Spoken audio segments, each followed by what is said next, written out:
August 17th, Daily Devotional from the Heart by Ellen G. White. Rejected. He came to his own, and his own did not receive him. John chapter 1, verse 11. At the first advent of Christ, which was in apparent obscurity, the angels of heaven could scarcely be restrained from pouring forth their glories to grace the birth of the Son of God. The glorious manifestations of heaven were not entirely restrained. The wonderful event was not without some attestations of a divine character. That birth, so little prepared for on earth, was celebrated in the heavenly courts with praise and thanksgiving in behalf of sinners.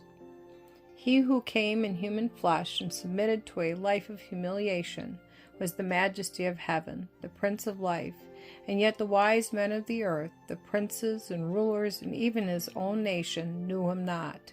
They did not recognize him as the long-looked-for Messiah.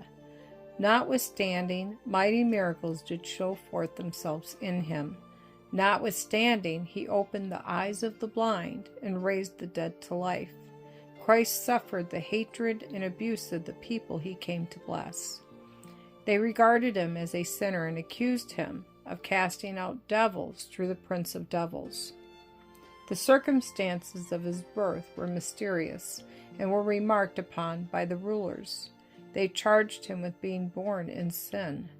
The Prince of Heaven was insulted because of the corrupt minds and the sinful, blasphemous unbelief of his people. What a baleful thing is unbelief!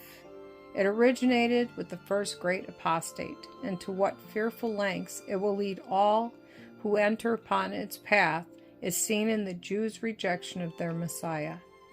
The leaders in Israel professed to understand the prophecies, but they had received false ideas in regard to the manner of Christ's coming. The very one who died for sinners is to judge them in the last day. For the Father hath committed all judgment unto the Son, and hath given him authority to execute judgment also, because he is the Son of Man. What a day that will be when those who rejected Christ will look upon him whom their sins had pierced. They will then know that he proffered them all heaven if they would but stand by his side as obedient children, that he paid an infinite price for their redemption, but that they would not accept freedom from the galling slavery of sin.